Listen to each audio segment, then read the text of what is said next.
14장 그리스도 안에 있는 자는 다시 죽지 않는다. 로마서 6장 1절부터 11절 말씀. 그런즉 우리가 무슨 말을 하리요? 은혜를 더하게 하려고 죄에 거하겠느냐? 그럴 수 없느니라.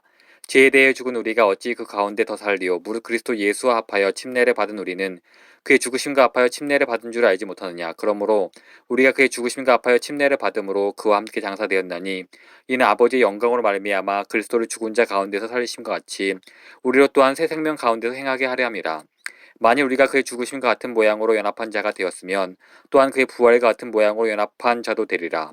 우리가 알거니와 우리의 옛사람이 예수와 함께 십자가에 못 박힌 것은 죄의 몸이 죽어 다시는 우리가 죄에게 종로로 사지 아니하려 함이니 이는 죽은 자가 죄에서 벗어나 의롭다 하심을 얻었음이라. 만일 우리가 그리스도와 함께 죽었으면 또한 그와 함께 살 줄을 믿노니 이는 그리스도께서 죽은 자 가운데서 살아나셨음에 다시 죽지 아니하시고 사망이 다시 그를 주장하지 못할 줄을 알미로다. 그가 죽으심은 죄에 대하여 단번에 죽으시며 그가 살아계심은 하나님에 대하여 살아계심이니 이와 같이 너희도 너희 자신을 죄에 대하여는 죽은 자요 그리스도 예수 안에서 하나님께 대하여는 살아있는 자로 여길지어다. 오늘은 저의 고백으로 설교를 시작할까 합니다. 여러분께 고백드릴 것은 제가 실존주의라는 단어에 오랜 애착을 갖고 있다는 사실입니다. 실존주의라는 용어에 대한 오랜 애착. 굳이 오랜 애착이라고 표현하는 이유는 그 용어가 제가 젊은 시절을 보낸 1960년대의 희대상의 거대한 일부이기 때문입니다. 1960년대에는 실존주의와 더불어 베트남 전쟁, 비틀즈, 소니 앤 셰어, 피터, 폴 앤 메리, 그룹 마마스 앤 파파스, 딜런 토마스, 존 F 케네디, 민권법가 마틴 루터 킹, 존 스타일백, 어니스트 헤밍웨이, 로버트 프로스트, 칼 샌드버그, 닐 암스트롱, 히피, 헤이트, 애시베리, LSD, 예수운동가들, 캐시어스 클레이, C.S. 루이스, 사신신학이 풍미하던 시절이었습니다. 그 당시 우리가 공기처럼 호흡하던 것들이 이랬습니다. 저는 1960년에 14살이었고 1970년에는 24살이었습니다. 누구에게나 14살부터 24살까지는 한마디로 격동의 시기입니다. 사춘기, 여드름, 고등학교, 대학교, 결혼, 신학교 거의 이 모든 일이 60년대에 일어났습니다. 그리고 60년대에 우리가 호흡하던 공기 중에 가장 만연해 있던 것이 한마디로 정의 내리기 어려운 실존주의였습니다. 신도 없고 소망도 없는 세계관. 실존주의는 그 자체가 하나의 세계관으로서 거기에는 신도 없고 소망도 없었습니다. 알베르 까미는 부조리극으로 이를 표현했고 장폴 사르트르는 소설로, 마르틴 하이데거는 방대한 철학책으로 이 일을 담아냈습니다. 그 안에 하나님은 없습니다. 삶이나 우주에 대한 최종의 궁극적인 의미도 없습니다. 삶을 위한 고정된 가치나 표준도 없습니다. 그저 날 것 그대로의 실존과 급진적이고 뿌리 없는 자유가 있을 뿐입니다. 실존주의자들에게 어쩌면 삶은 부조리합니다. 실존주의가 추구하는 의미는 여기 혹은 저기 있는 어떤 주어진 본질에 의해 형성되지 않습니다. 우리 실존으로 행하다 보면 순간순간 무로부터 의미가 창조됩니다. 그래서 실존주의라는 이름이 붙습니다.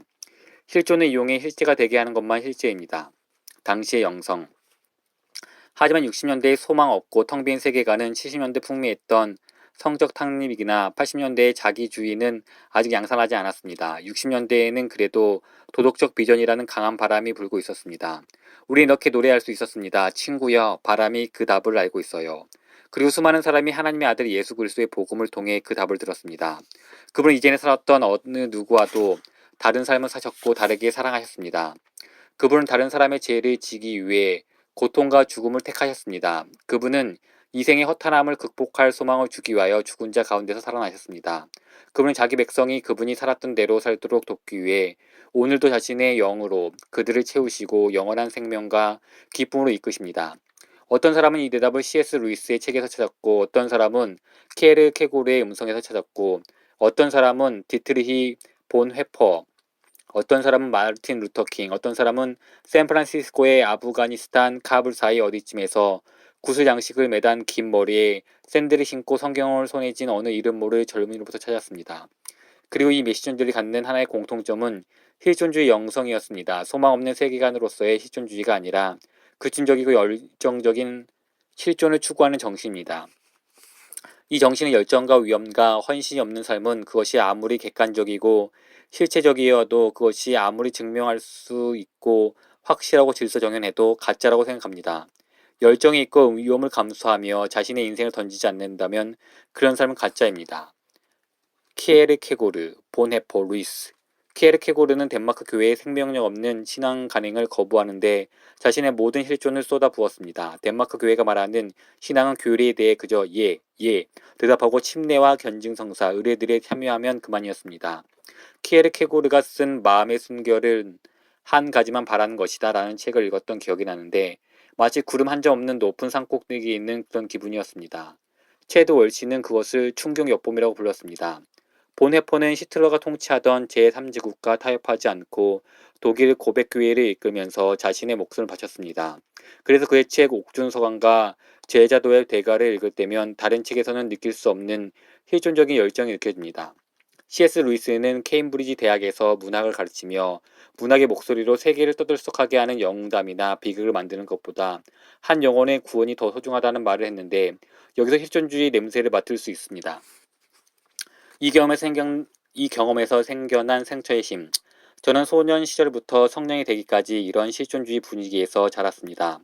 말하자면 종교를 가지고 장난을 치거나 학문적인 경력을 가지고 장난을 치려거든 내 주위에서는 하지 마라. 내가 존중하는 유일한 신앙은 실제하고 절실하고 위험을 감수할 만하고 삶을 변화시키는 실존적인 믿음뿐이기 때문이다. 그리고 진리에 대한 열정, 사랑, 하나님, 영생에 이끌린 학문적 수고만을 진정한 학문으로 인정한다고 말하는 분위기에서 자랐습니다.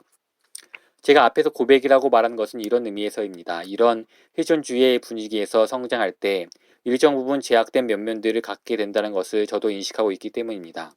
한 가지 예를 들어 저는 우리를 통해 드러나는 오늘의 기독교를 참을 수가 없습니다. 예수 그리스도의 이름을 부르는 사람들이 세상 사람들과 다를 바 없이 돈을 쓰고 직장 생활을 하고 여가를 보내고 있기 때문입니다.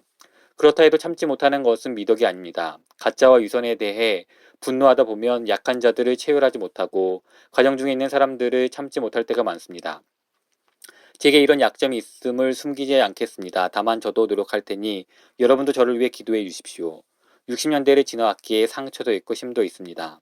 오늘은 벌절 아침입니다. 제가 지금 언급한 이 모든 내용이 예수님의 부활과 무슨 관련이 있을까요? 부활에 관한 숨막히는 사실 4가지. 본문에서 죽은 자 가운데서 부활하는 것에 대한 4가지 숨막히는 사실을 보게 됩니다. 환생이나 유체 이탈 혹은 유령이나 영 이런 이야기를 하는 것이 아닙니다. 그리스도의 몸과 혼과 영이 하나의 전인격체로 무덤에서 나왔고 언젠가 그분께 속한 사람들도 그와 동일한 방식으로 따르게 될 것을 말합니다. 여기 4가지 사실이 있습니다. 1. 4절 아버지의 영광으로 말미암아 그리스도를 죽은 자 가운데서 살리심과 같이 2. 9절 그리스도께서 죽은 자 가운데서 살아나셨음에 다시 죽지 아니하시고 사망이 다시 그를 주장하지 못할 줄을 3. 8절 우리가 그리스도와 함께 죽었으면 그리스도를 신뢰하는 자들은 그분과 연합됩니다. 그리스도를 신뢰할 때 우리는 그분과 동일시되어 그분에게 일어난 일이 우리에게 일어납니다. 우리 믿음은 침례로 표현됩니다. 우리는 침례로 그분과 함께 장사되었습니다. 우리는 그분과 함께 죽었습니다. 4. 5절 만일 우리가 그의 죽으심과 같은 모양으로 연합한 자가 되었으면 또한 그의 부활과 같은 모양으로 연합한 자도 되리라. 우리도 부활할 것입니다. 그분과 같은 모양으로 일어나고 결코 다시 죽지 않을 것입니다. 죽음은 우리를 지배하지 않습니다. 1. 그리스도는 죽은 자 가운데서 살아나셨습니다. 2. 그리스도는 결코 다시 죽지 않을 것입니다. 그리스도는 죽음을 이기시고 다스리십니다. 3. 믿음을 통해 우리는 그리스도와 연합되고 그분 안에서 죽습니다. 4. 그리스도가 일어나셨던 것처럼 우리는 일어나게 될 것이고 영원히 그분과 함께 살게 될 것입니다. 몇 주 동안 이 놀라운 사실들을 반복해서 읽자 제 안에 있는 성경적 현실주의자가 이렇게 말했습니다. 왜 이 4가지를 믿어야 하는지 주일 아침에 훌륭한 논점을 충분히 제시할 수 있겠어. 그러자 제 안에 있는 실존주의자가 이렇게 말했습니다. 맞아. 하지만 설교는 너무 짧아. 사람들이 그 논점들을 들고 나서 정말 흥미로운 종교군요. 고무적인 설교 감사합니다. 이제 부활절 저녁 식사를 하러 갈까요? 라고 말하면 어떡하지? 그래서 저는 오늘 아침에 우리가 이 4가지 사실들을 그저 지식적으로 깨닫는 것이 아니라 실존적으로 직면할 수 있기를 간절히 소망하게 되었습니다. 그런 이유로 오늘 아침 실존주의에 대해 말씀드렸습니다. 실존적으로 진리에 직면하기. 차이는 이것입니다. 우리가 어느 날 저녁에 식탁에 앉아 식사를 기다리며 뉴스를 듣고 있다고 합시다. 뉴스에서 작년 한 해 미네소타 지역 내 30명의 아이들이 폭주적 차량에 치여 사망했다는 통계 자료를 전합니다. 우리는 그 소식을 듣고 인상을 찌푸리며 이렇게 말합니다. 저런 부모들이 얼마나 힘들까. 그리고는 다음 뉴스를 계속 듣습니다. 그때 갑자기 현관문이 벌컥 열리고 12살 난 아들이 비명을 지르며 들어와서는 모퉁이를 돌던 차가 길가에 있던 9살 난 동생을 치웠다고 말합니다. 뉴스에서 들은 사건 소식도 실제였습니다. 우리는 그것을 의심하지 않았습니다. 충분한 증거가 있었습니다. 분명 증명될 수 있었습니다. 하지만 지금 들은 소식은 우리 존재의 근원으로 파고들어옵니다. 그 소식은 우리를 뒤흔듭니다. 우리 안에 있는 모든 것이 사고를 당한 아이가 내 아들이라는 현실을 일깨웁니다. 우리의 실존을 건드립니다. 그 사건은 우리 삶을 송두리째 바꿀 것입니다. 우리 마음은 산산이 부서질 것입니다. 한 번도 건드려 본 적 없는 깊은 내면이 산산조각날 것입니다. 저는 이 네 가지 사실들을 읽으면서 그리스도가 죽은 자 가운데서 살아나셨고 그리스도는 다시 죽지 않으실 것이고 나는 그리스도와 함께 죽었고 나는 그리스도와 영원히 살기 위해 그분처럼 다시 살아날 것이다. 오늘 여기 계신 분들이 이 네 가지 사실을 증명할 수 있는 어떤 종교적 주장으로 듣지 않고 우리의 자녀가 문으로 뛰어들어오면서 외치는 사건처럼 들으실 수 있기를 간절히 소망합니다. 우리와 깊이 관련된 일입니다. 이것은 우리의 죽음이자 우리의 삶이고 우리의 소망입니다. 레비 이츠하크 이야기. 얼마 전 우크라이나의 랍비 레비 이츠하크의 이야기를 들었습니다. 레비 이츠하크가 한 무신론 철학자를 만났습니다. 철학자는 자신만의 논리로 하나님이 존재하지 않는다는 주장을 정확하게 펼쳤습니다. 자신만의 화법으로 철학자는 랍비로부터 지적인 회심을 이끌어낼 요량이었습니다. 하지만 랍비는 철학자의 기대와 다른 반응을 보였습니다. 랍비는 철학자의 눈을 똑바로 응시하며 부드럽게 말했습니다. 하나님이 계시다는 것이 사실이라면 어떡하겠습니까? 말해보세요. 그게 사실이라면 어떡할 것입니까? 하나님의 은혜로 그 순간이 철학자에게는 실존적인 순간이 되었습니다. 그는 흔들렸습니다.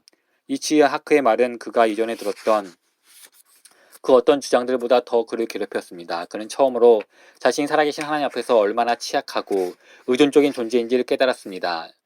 지식으로 장난할 시간이 없었습니다. 그 순간 그의 온 세계가 뒤바뀌면서 진리 앞에 서게 되었고 진리에 굴복하고 신자가 되었습니다. 사실이라면 어떻게 할 것인가? 그래서 저도 오늘 아침 이곳에 모인 여러분에게 이렇게 묻고 있습니다.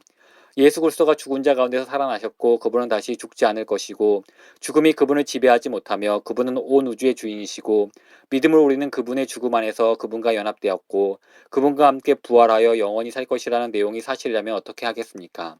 그저 라디오에서 흘러나오는 뉴스 같은 그런 사실이 아니라 일순간 우리의 모든 것을 뒤집어 놓는 어린 자녀의 비명 같은 그런 사실이라면 어떻게 하겠습니까?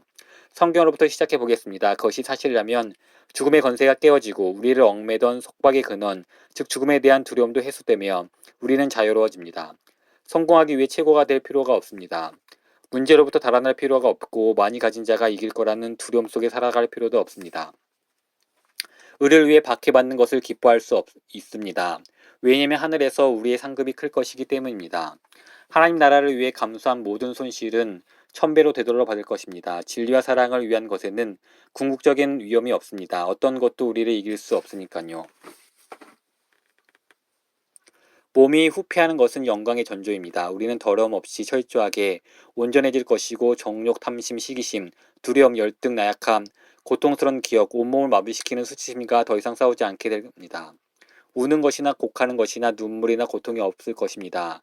이전 것은 지나갈 것이기 때문입니다. 칼로 보습을 만들 것이고 창으로 낫을 만들 것이고 전쟁은 더 이상 없을 것입니다.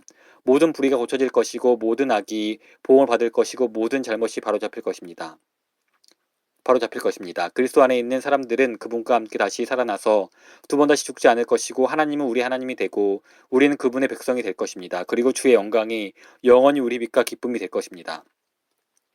하나님께서 성경을 통해 보여주신 모든 증거뿐 아니라 2000년 역사 속에서 피 흘리며 고통을 겪는 모든 순교자들과 하나님의 백성들이 몸소 보여준 증거가 이것이 실제로 사실임을 입증합니다. 그러므로 우리의 삶이 믿음과 사랑과 기쁨과 찬양으로 충만해지도록 합시다.